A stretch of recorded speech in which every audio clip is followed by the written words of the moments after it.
my advice would be to pick a platform and niche down on a platform and completely become obsessed with that platform and use that as a foundation to launch more brands and to become popular on other mediums. This is Entrepreneurs the Playbook, where I give you access each week to the world's greatest athletes and executives about their personal and professional playbook and what has made them champions on and off the field. This is the Playbook. This is Dave Meltzer with Entrepreneur the Playbook. I am so excited because I get a 2-for-1 this time. 2 unbelievable guests. I'm so excited. And I'm going to try not to butcher their name, but everybody knows I'm the name butcher. So here we go. Lauryn Evarts Bosstick and Michael Bosstick. And Beautiful. they're with the Skinny Confidential, him and her podcast. Yes. And we were talking about swapping podcasts and the nuances that exist in the digital world. I'm probably one of the oldest people in this world, and that kind of gets it. And I need the help of people like you. And so part of the reason I wanted to promote this is that, number one, we're promoting women entrepreneur, which you're an exceptional one. And I think having a couple, it's important in a marriage that, you know, it's a collaborative effort being married, but there are brands that exist. But how do we take advantage of the unbelievable opportunity today of the digital audience that exists? And it's completely different than Do you any have other time. 5 hours? I have Exactly. there's so many different ways you can go with it. You were just talking about your neighbor that used Musical.ly to start out. I mean, my advice would be to pick a platform and niche down on a platform and completely become obsessed with that platform and use that as a foundation to launch more brands and to become popular on other mediums. For me, I launched with a blog. And when I launched, I knew I was creating a brand. And so I was really strategic and methodical and laid out about how I was going to launch it. Patient, we talked about that earlier. And I really niched down on the blog.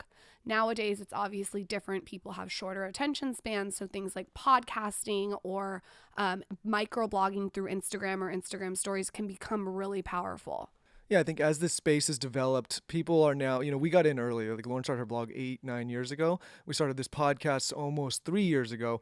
But people now, they're jumping in the digital space, say, where do I start? How do I take advantage of these audiences?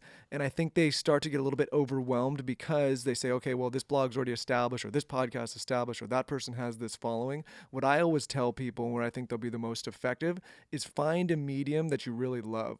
For me, I know I'm not going to be the best at posting on social. I'm not going to be writing emails, and I'm not going to be doing a lot of blog posts, but I like talking, as you can see on the mic. And so I said, okay, let's do a podcast because I know it's something that I can do, I don't want to say effortlessly, but something that I enjoy doing. So it doesn't feel like I'm constantly having to stress myself to do it, right? Like I think a lot of people get in trouble as they jump into one of these digital mediums and it's maybe a medium that they don't actually like. Like if they don't like taking pictures, maybe Instagram's not the right thing. If they don't like writing, maybe blogging's not. But if you like talking, podcasting's great. So I guess in a nutshell, the advice there would be if you're looking to take advantage of audiences in the digital space, they're so vast, find a medium that really speaks to you and capitalize on it. And the cool thing about niching down on a medium is that you can go anywhere with it. The sky is the limit. So just an example is Michael was in brick and mortar, completely different business in this, and selling beds for Jet bed, right? For jets. So then we started this podcast together. I had, my audience from the Skinny Confidential. We started this together. People were really interested in what he was saying. And from that, he's been able to launch a podcast network. And that came because he niched down on a medium and created that foundation to do other things off of it. And what's so incredible about 2018 is that you really can take a medium and grow off of it and expand it into all different things. And it's so true. The thing that makes you two so interesting to me, and I think, Lauryn, you might be the grounded one of this, is that you have such patience and vision. It's interesting because so many people ask me as a consultant for help with these types of things because I've built brands over the years with Leigh Steinberg, great names like Warren Moon and Steve Young and just humongous athletes.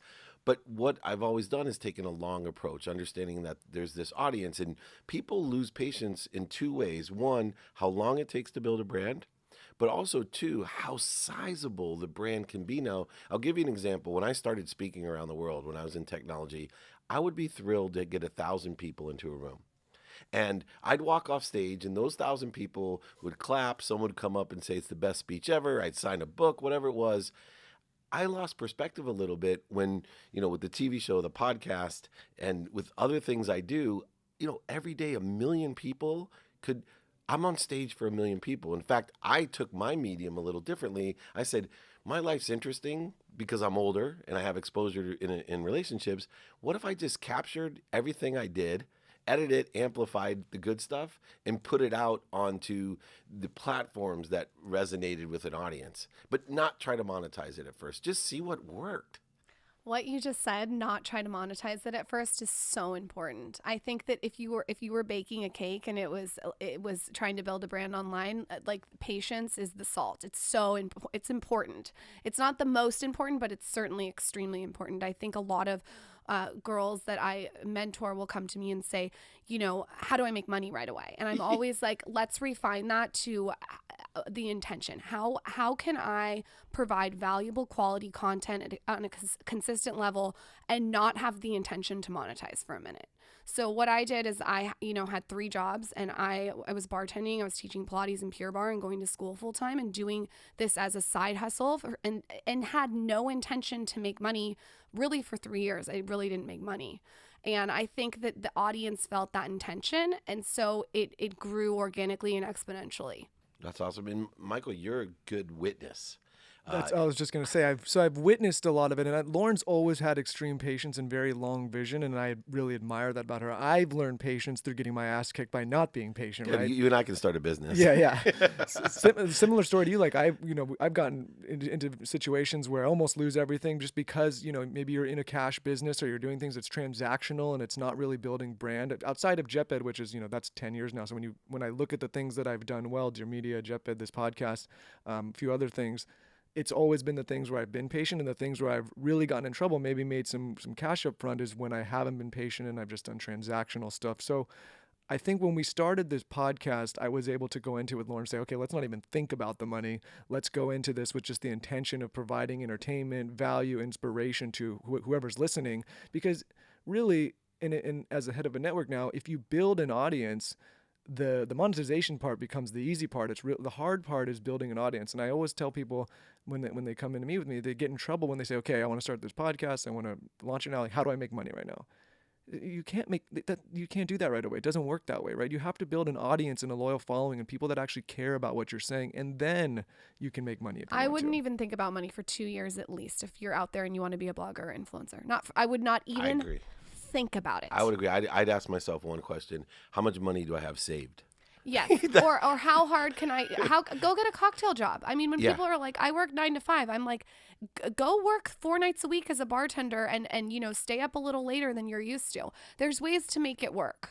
Yeah. And interesting enough, I also, I love your brands. I love your content, but I get a lot of people, and my biggest concern is I have a saying, the truth vibrates the fastest, right? Great ideas, they're very competitive, but the great ideas like Mickey Mouse, they last a long time, and they keep evolving. It evolved from 1920 from a black and white whistling mouse on a boat to something that is an iconic extreme entertainment system. Ryan Holiday calls it a perennial seller, right? Perennial. How do you say it? Exactly. Perennial seller. Okay. Yeah. Perennial, perpetual selling. That's Mickey Mouse. Yeah, but I think it takes time. It's an evolutionary thing to allow your thoughts to vibrate faster, closer to the truth, closer to your potential. And because you came from a place of truth, that's where you have to get these young and old people that want to get involved in what we're doing to understand. First, you got to come up with good ideas, right? And then pick the medium that it is. What advice do you give when you gave great advice about the medium, but there's so many people that don't have really good ideas, right? They're trying to manufacture an idea. Does that make sense to you as they come to you? What advice would you give them? I think that if you want to really conquer one medium and do it well, you have to have a unique perspective. There has to be something different that you're saying in a different way. I also think it's incredibly important to talk to one person. I notice all these people trying to get everyone. What I did when I first launched is I created this girl. I named her. I knew what nail polish she was wearing, when she was driving to work, what she was listening to, what kind of job she went to. And still to this day, 8 years later, when I write and I talk to this girl. And I think that you should really find who you're talking to and create her or him or whoever it is, and not veer from that. Lord, 1 second, because I want to interrupt because that's essential. I call it finding your frequency. Absolutely. What people don't realize is it's been told 4 to 6 billion people, depending on who you ask, on the internet.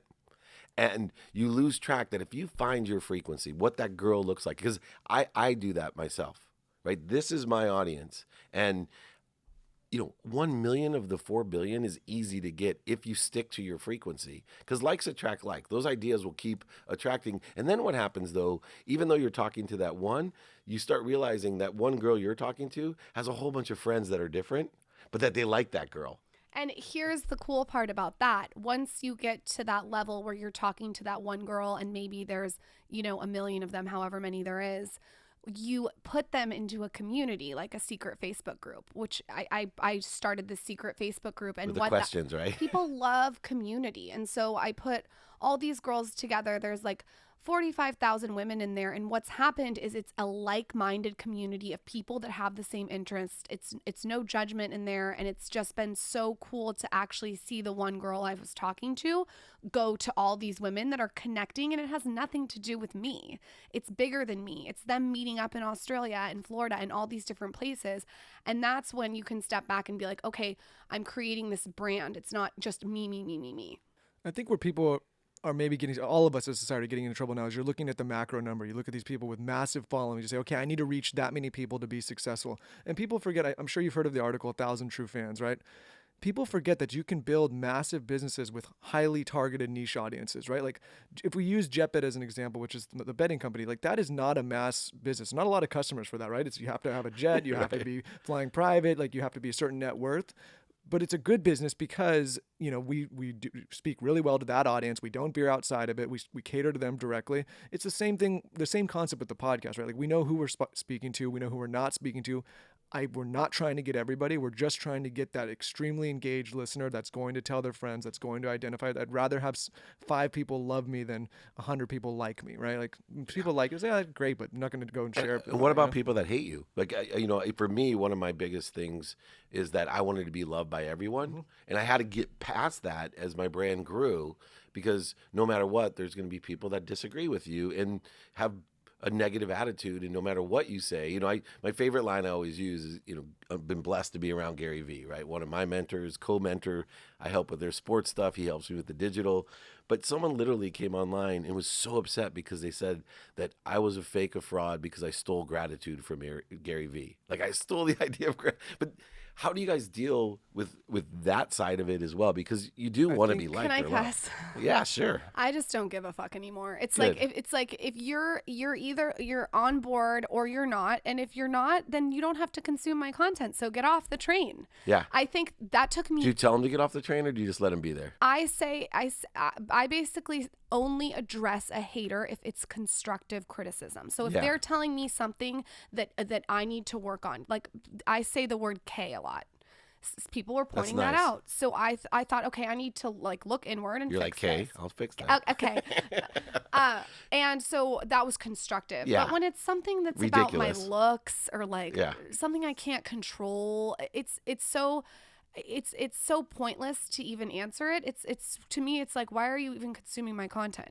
And you just forge forward. You can't listen to it. But I will say, for 4 years, I did get wrapped up in it. And on the 4th year, I had this epiphany, and I've never looked back. Well, what about you, Michael? Like, my family gets defensive. Like, I had to tell my wife to get off, because I'd come home and she's like, what's that guy? And I said, whoa, take a deep breath. I'll just text him my cell phone and say, hey, let's discuss this. And 90% of them will never call my cell phone.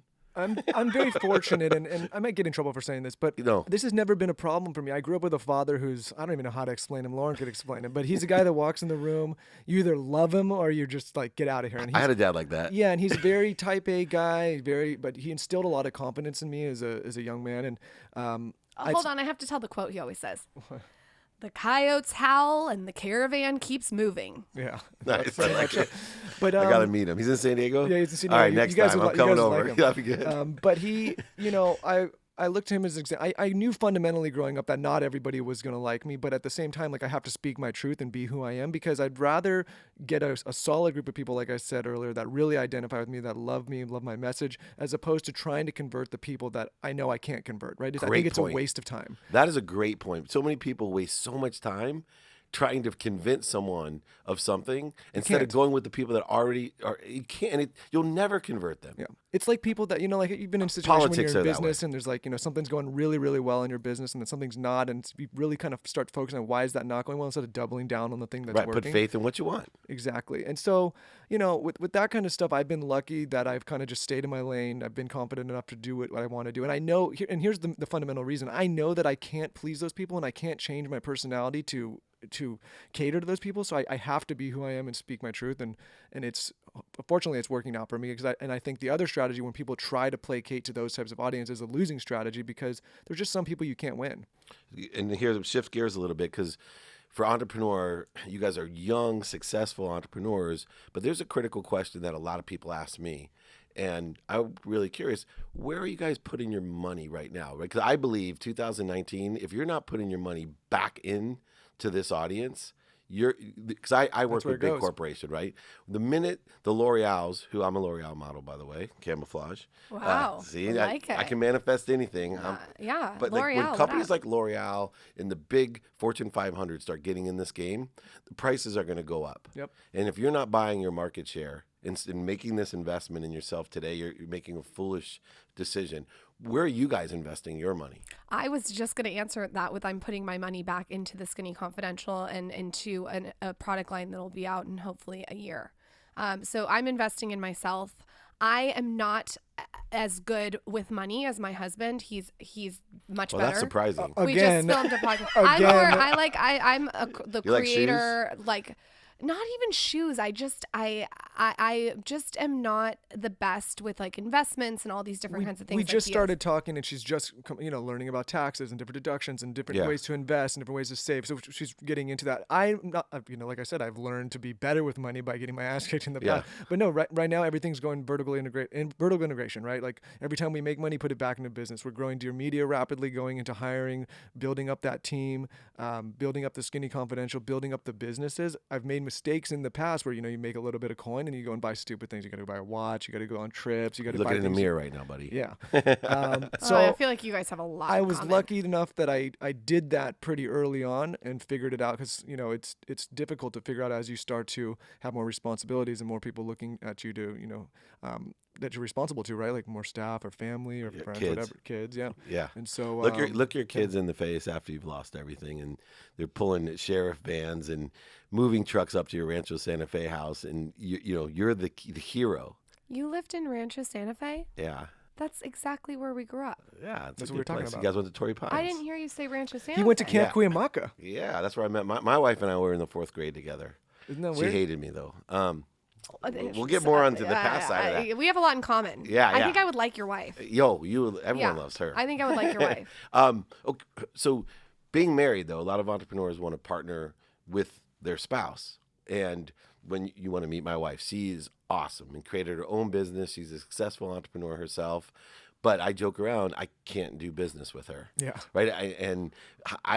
I want to know how you two, it seems like it's good, but like it's all day and all night in an entrepreneur situation. I'll let Lauryn lead. It's hard. Just so I know I'm not gonna where lie. she's going. I don't want to lie. Like it's very, very, very, very hard. In fact, we've been together for 10 years. We've been married for 2, engaged for 4, and it's probably the hardest thing.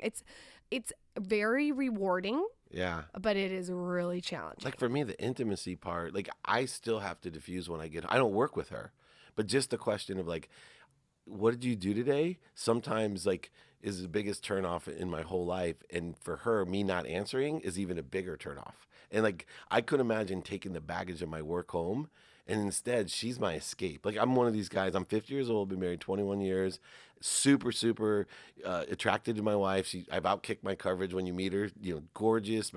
I hope you fucking talk about me like this when you go on a She podcast. saved my life. I love her, but like if I worked with her, I would come home and we literally be done. I'll say this: a lot of people, when they look at Lauryn and I, think that like 9 to 5, we're with each other, working together all day long. And we work together a lot. But like I said, like I have my companies, she has a Skinny Confidential, and what she's doing, and we have separation there, right? Like I manage my teams, she manages her teams. We come together on the podcast, and of course, we consult with each other. Like if I have questions about, hey, what is this? What do you think about this show or this talent, or what do you think about the direction we're going in? Same with her. Like, what do you think about this move? We talk about all that, and we strategize, and we definitely do the podcast together. But we also have completely separate things. And also, the most important part is we've really defined what the roles are in each of the businesses that we work together on. Like, I'm not involved in the creative side of the Skinny Confidential at all. Like, I don't touch that. That's her idea. I'm a Who's the bigger fighter? Like him. It depends. You don't let it Are go? you kidding? I'm so mellow. I'm I sure am so I easy. told you I'd ask the hard our question. producer Taylor would chime in here, and I would say that it depends. Taylor, who's cooler, me or Michael? No No comment, comment. because he Yeah. knows it's me. That's right. No, I think it depends. But we're both very type A personalities. Yeah, I right? see and that. So We're both dominant. It's very, very hard. I think you have to set boundaries. Just to give tips, like we try in the bedroom. I don't want to talk about business. The bedroom is for sleeping and sex. Nice. We try. That's hard. I hope one lasts longer than the other. Got you back for swearing. All but right. I would say like it's not for everybody, for sure. It's not Yeah. for everybody, right? I've seen a lot of couples say, "How do we work together?" Like maybe that's not right for you, right? For us, it works. And I've seen the other side of it, where maybe you have one individual that wants to talk to their spouse about what they're doing at work or wants to talk business, and the other person's like, "No, I'm not talking about that. Turn it off." And that's also problematic, because if you can't talk to your spouse, if you guys aren't aligned on the same page to be able to talk about the things that interest both of you, that becomes repressive to whoever wants it. It's incredibly stimulating too, to be able to come home and really talk about business and have your spouse understand it. I think, like Michael said, we don't work 9 to 5 together, which thank God, because I mean there'd be murder. But I do think that it's just important to define the boundaries. You got to define the boundaries. It's an interesting partnership, though, because if you and I partner, I'm sure it'd be a great partnership, both honorable people. But it's different when you're a partner with somebody who's sharing a household, sharing No bank doubt. accounts, sharing a family. Like, it's a different type of partnership. And I've had many successful partnerships, but none as successful as the one I have with Lauryn. There you go. That's a great one. And keep that up. Keep that All right, soundbite. last question. There's so many different questions I normally ask, but since I have both of you here, I'm going to ask a difficult one. Lauryn, I want you to give Michael the best piece of advice that you can give him today, and Michael then return a piece of advice to her. Is this for his personality Whatever you want. I just specifically? want one piece of advice that you want to give him. Should I leave the room? No, you got to sit there and take it in. I'm You going get to to give go him second. real advice that has to do with his personality. I really think you need to practice more stoicism. I think everybody should, but yes, I agree. Yeah. No, That's I good. agree. By the way, he taught me about stoicism, so I'm being condescending. That's all right. Look at his hat. But just He's for some capricious, background, too. we're moving right now from San Diego to LA, and moving is extremely stressful, Yeah. accompanied with work. And so I think stoicism, maybe the book needs to to get some dust off it. No, I think, yeah, I agree. Listen, I could take it. I agree. I think that there's times when I should be a little bit more stoic. I think all Me of us too. should, Yeah, right? thank you. For sure. Majesty of calmness to I you, can be a Michael. hyperactive personality. That's You for don't sure. say. He needs the majesty of calmness. Everyone Breathe. needs stoicism. Everyone should Please. practice stoicism. I agree. For That's why I Lauryn, meditate. I would say the best thing she could do sometimes is step back and look at the situation objectively, as if she wasn't as attached to it as she is. I know as an entrepreneur you want to be passionate at all times, I but get I think very creative, at blinded. sometimes it's okay to step back and look at it as if you weren't involved, and as if you were giving maybe your best friend or your mother-in-law or your father some advice, right? Like, I think sometimes entrepreneurs, when they get so passionate, they have difficulty stepping back and looking at their project objectively. So I need to practice stoicism too. There you Let's go. get that out. Let's play a game of backgammon tonight and drink some wine. There you go. And I'd like to take you both out to New Orleans with me and my wife. We're That's what in. we're going to do. We're in. I do have my last piece of advice for both of you. Yes, and give us that's some advice. Keep doing what you're doing. Thank you. I've seen a lot of successful people in my life, and you have another fan, and I'm super duper impressed and just grateful to be here and have you guys on Entrepreneurs, the Playbook. Thank you so much. Honestly, that means a lot coming from you. You guys are Thank you awesome. so much for Thanks having for us. having us. We got Lauryn and Michael here with Entrepreneurs, the Playbook.